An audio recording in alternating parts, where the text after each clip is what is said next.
Welcome to Adventure by Footnotes. I'm Esteban, your guide for today, and together we are going to visit the coastal town of Portogermanó and explore Egócena, one of the best preserved for this in Greece. Portogermanó is located in the northwest of the Attica region, 65 kilometers from Athens and 45 kilometers from Thebes. Egócena is located in the southwest part of the town.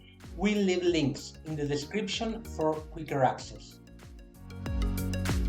Let's start with the Acropolis. It measures 180 meters long by 90 meters wide. This area was inhabited from the Geometric period up to the Byzantine period. Remains of all four walls can be found, being the best preserved one the east wall. The official archaeological site is accessed through a gate on the east side.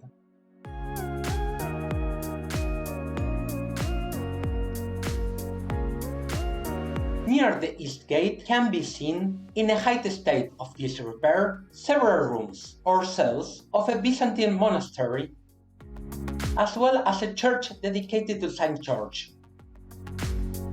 The jewel of the archaeological site is, without any doubts, the South Tower. The tower is square, measuring 9 meters wide and long and 18 meters high, with 3 floors. The first two for archers, evidenced by loopholes,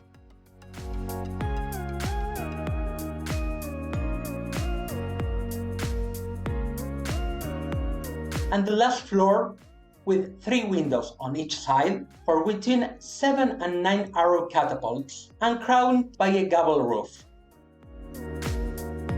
It was built with double masonry, that is, a double stone wall, one on the outside and the other one on the inside, filled with stones and earth in the middle, and with some stone blocks crossing both walls. It is very likely that this type of construction gave it some extra stability, with anti-seismic properties.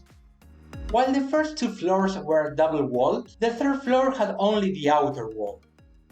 The South Tower was also used during the Byzantine period, and its interior space was divided into 2, each space with its own vaulted ceiling. It was documented in several occasions at different points in history, being portrayed in old drawings and photographs. The tower stood stoically in its original height until 1981, when a strong earthquake partially collapsed it and totally destroying the Byzantine modifications. In 2007, restoration work began on the tower, which included identification and relocation of the original stone blocks, correction of the deformation of the building, replacement of the missing stones, and conversion of the tower into a small museum in order to open it to the public. And the truth is that the results are amazing. South of the South Tower, we know from studies that there is a Mycenaean cemetery, but the area is currently closed to the public. To the west of the Acropolis, the old city extended up to the sea, protected by long walls. Long walls are a type of Greek defensive wall whose main purpose was to guarantee access to the sea. Although the most famous ones are those of Athens, we know that they existed in other cities as well, such as Corinth and Megara. It is very likely that this wall is the best preserved of them all. It was 450 meters long. Part of the wall and its towers are preserved up to a height of 8 meters. It is believed that a south wall also existed, but no traces of it have been found so far. The north wall extended up to the sea, and you can see some of the stone blocks underwater. 2 gates are also preserved on this wall. Little remains of the first gate. Only a few layers of the wall and the outlines of some buildings.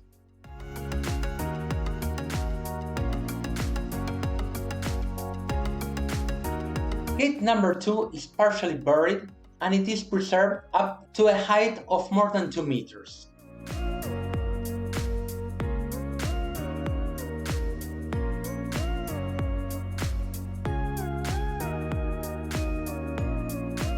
You can also see where the bar was placed to lock the door.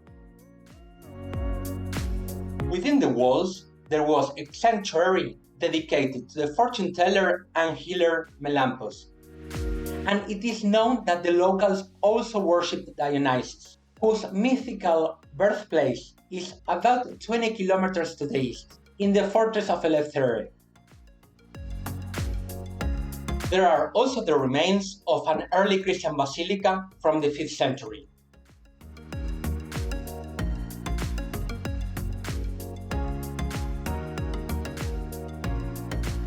In the place where the altar used to be, a small chapel was built in the 11th century, dedicated to either the Virgin Mary or St. Anne's. The chapel is very well preserved and it can be visited.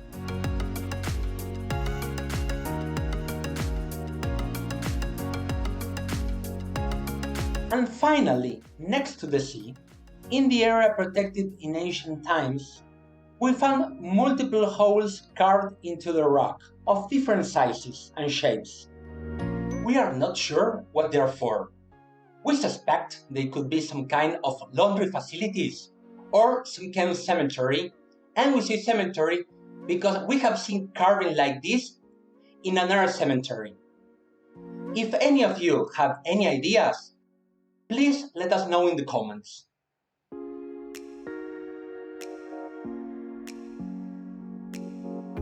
You can reach Puerto Germano by public transport, but there are only a few services each day.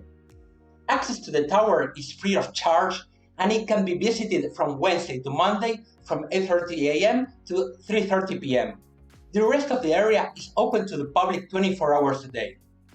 You'll need 2 hours to visit the tower and the rest of the site.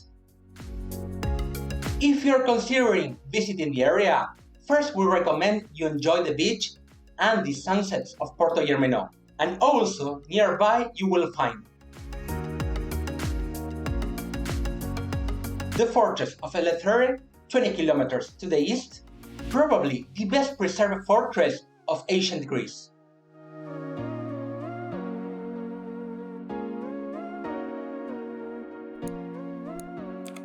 That's all for today. See you in the next adventure.